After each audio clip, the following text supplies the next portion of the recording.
Hi, everybody. My name is Bill Haisman. I work at TLC Realty in Hesperia, California, and I want to take just a few minutes of your time to talk about the benefits of renting versus buying and to see which one actually makes the most sense. Now, I think I've given a hint to my conclusion right on the slide you're looking at now. I believe you should be your own landlord, and I think it's actually easier to accomplish that goal than you think. Let's find out. All right, folks, let's take a nuts and bolts look at the differences now between buying your own home or renting someone else's. On the dollars and cents side, we can just compare left to right on this image. In both cases, whether you want to rent a house or you want to purchase a home and you're talking to a lender, you're going to have to prove you are who you say. You're going to need a picture ID, your social security card, and you'll have to have proof of income. And in fact, the proof of income is going to be virtually identical in both cases. Pay stubs, tax records, bank statements. The deposit even is going to be reasonably the same. On the rental side, you need first, last, and a security. You'll need extra money for pets. You'll need extra money for additional people staying in the house. And that's going to come out to somewhere between $2,000 and maybe $4,000. Well, if you have $2,000 to $5,000, you have enough money to talk to a lender and to qualify for a loan. Now, what's different, though, is that when we talk about qualifying you for a rental, you are essentially the collateral. It's your word. It's your history. When you are applying for a loan to purchase a house, that house carries an awful lot of weight. That house is, in fact, the collateral against the loan, right? And that is why when we get to this next one, your FICO score.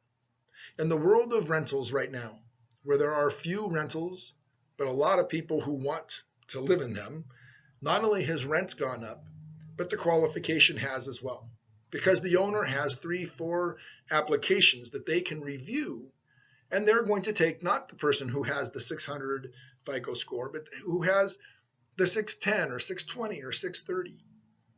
So even though you're well qualified, you're probably not going to get the rental. Now, on the other side, when you apply for your loan for your home, you're not competing against anybody. Your score stands upon its own. Your work history counts more. And in fact, because of the collateral of the home, there are assistance programs for people that don't have a large down payment. What does that mean? That means it's technically possible for someone who has a good credit rating, a good job, but really no money in the bank, for us to get them some down payment assistance so that they can purchase a home. In both cases, you're going to need to earn about 3 times the payment, the mortgage or the rent payment.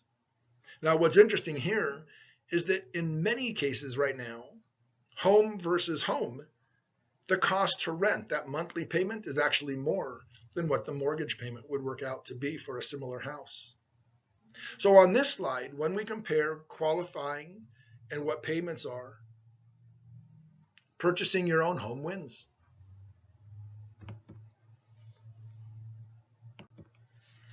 Let's take a look at your obligations.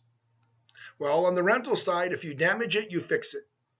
Now, you may not fix it directly, but they'll take the cost plus whatever else they can get away with out of your security deposit. Now, of course, the homeowner has insurance against things like fires and floods, and they offset that with the mortgage payment deduction because they're paying on the loan.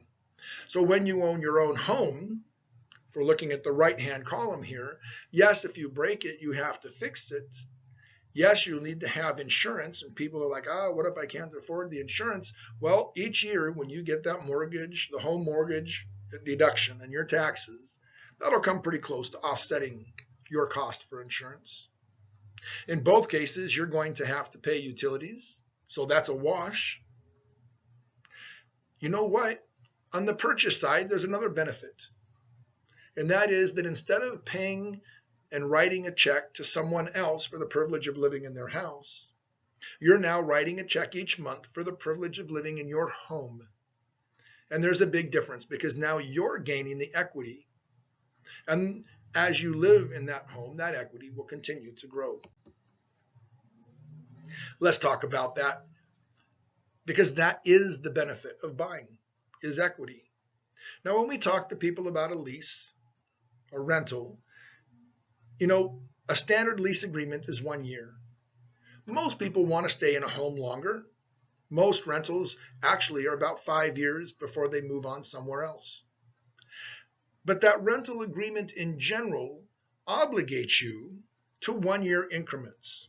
Now, I know there are some different rules and things that could apply, but typically when you rent, you're locked into these time periods. You're not free to just pack up your stuff and leave.